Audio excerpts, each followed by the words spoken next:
Peter Pan is back in Peter Pan 2 and Peter Pan in Return to Neverland. Just gotta cross it off.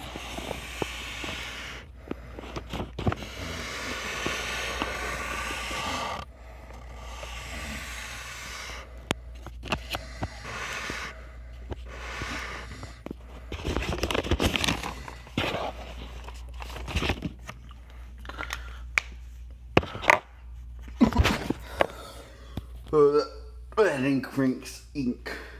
I really smell the poisonous ink from permanent marker.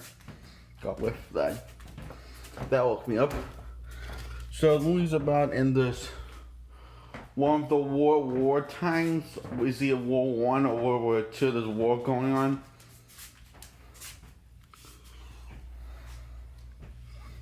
I think it's World War I, and it's that Jane's father, which is Wendy's daughter from the first one, can't come home. And her daughter and her son, Wendy's son and daughter, are about to be separated temporarily unless something goes wrong.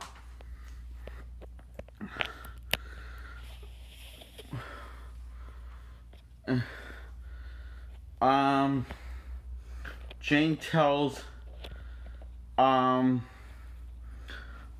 son, her little brother, to stop believing in fairy tales like Peter Pan and stuff.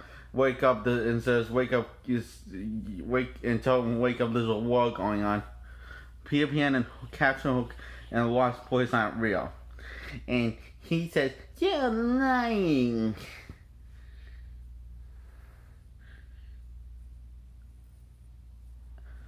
When he's shown that there's a war going on outside, he thinks she's lying. Because he's a whiny stupid head. But seriously, it's a very heartbreaking scene, all seriousness. It's a very heartbreaking, emotional scene. Because you see the kid's in denial of it. And he starts crying and he goes to his room. And Wendy, her mother, says, we will meet again. And you must have faith in James's faith, trust, piss. That's mother. Those are just like story. Those are just words from your stories. They don't mean anything.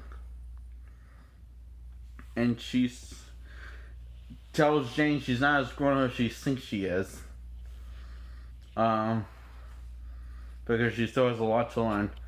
So she gets kidnapped by Captain Hook, and her brother gets left behind, and Peter Pan has to save Jane and find out that she's not Wendy, and that she got mistaken for Wendy by Captain Hook and by Peter Pan. He realizes who that's not really Wendy when he really gets a good look at her and how she's acting. He says, "You're sure not Wendy?" And he says, "If you're not Wendy, who are you? I'm her daughter, Jane." "Well, if you're Wendy's daughter, you're gonna love it here." And Tinkerbell gets jealous, and he brings on. She is just jealous. All girls are like that around me. I like that around me. It's pretty funny. He says, "Oh, really? Well, good for you," she says. And she says it in such a sarcastic way. It's pretty funny.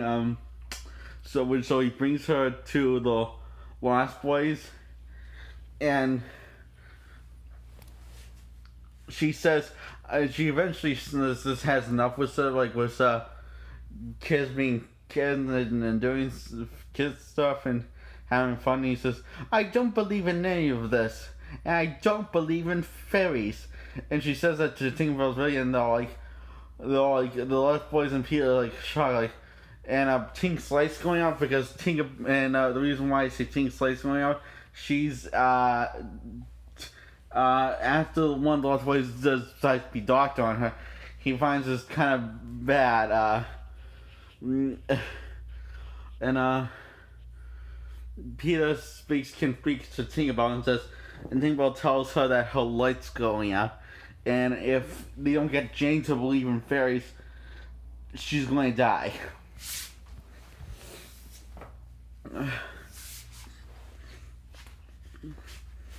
And so they decide to make her into the first lost girl and play with her and bond with her, and they do, and she throws away the whistle that supposed to summon Hook to kidnap Peter Pan and the Lost Boys, but not harm him. He doesn't keep his voice. He says, "This one here string is the one I will not harm." And instead of like alligator hunting Hook, it is a octopus in this one. And it still makes a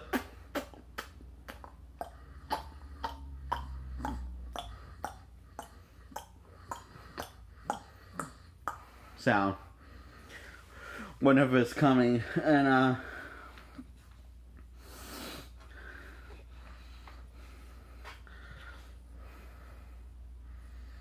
so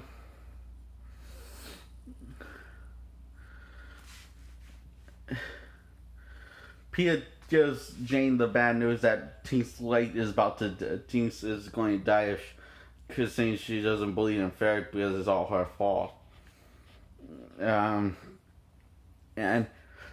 she actually said that Tinkerbell's going to die, and she tries to say to Tinkerbell on time, but she's too late. Tinkerbell's dead, and the song "I no longer charm now, I can take it, but don't also sing as trust," and the pixie dust. It plays 2 times well during the sad moment before when Jane gets kidnapped, and then another time when Tinkerbell dies, and it's a really heartbreaking scene, and the song really increases the mood of this heartbreaking scene. Well, his brother Bear, on the other hand, when they play a Phil Collins song over the heartbreaking scene, it doesn't increase the tear jerkiness, it decreases it. So Tinkerbell gets brought to life with power of tears and love. And see Peter Pan and the Lost Boys, and she can fly now with the help of Face Trust and Pixie Dust, Jane, and frees Peter Pan and the Lost Boys, and fights Captain Hook, and kind of finishes kind of does all this stuff, and he kind of gets eaten by the octopus, and she goes home. So she has to go home to take care of her little brother. And so she can't really stay in that one because she has to take care of her little brother and tell him stories about wonderful stories about Peter Pan. And Peter Pan understands, and is kind of happy, and he gets to look at Wendy and see how she's gotten older. And he says, "Wendy, you changed." And he says, "Not really, not at all, actually." And Tinkerbell uses her little pixie spring little pieces of stuff around her, and she can still fly. She still has that face trust, and all she needs is that pixie dust to fly, so she can still fly and still a kid at heart.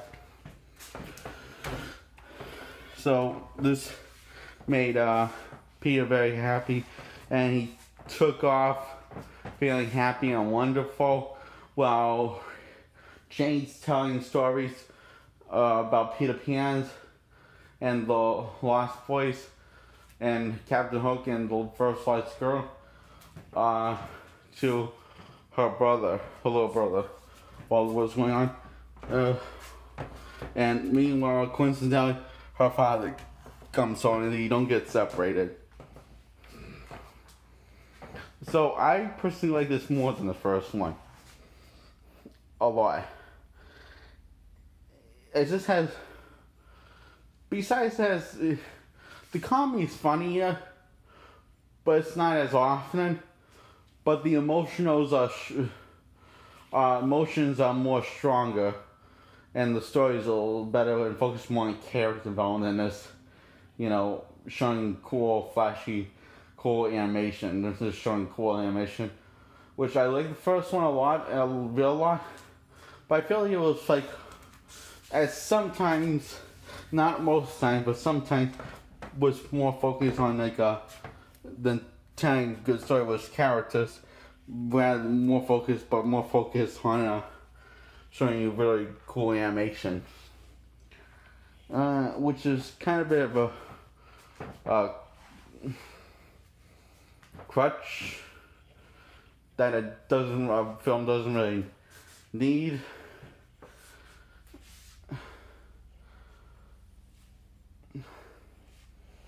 I'm tired and confused. That's my review on Peter Pan and Return to Neverland. I give it a thumbs up, and I love this film a lot.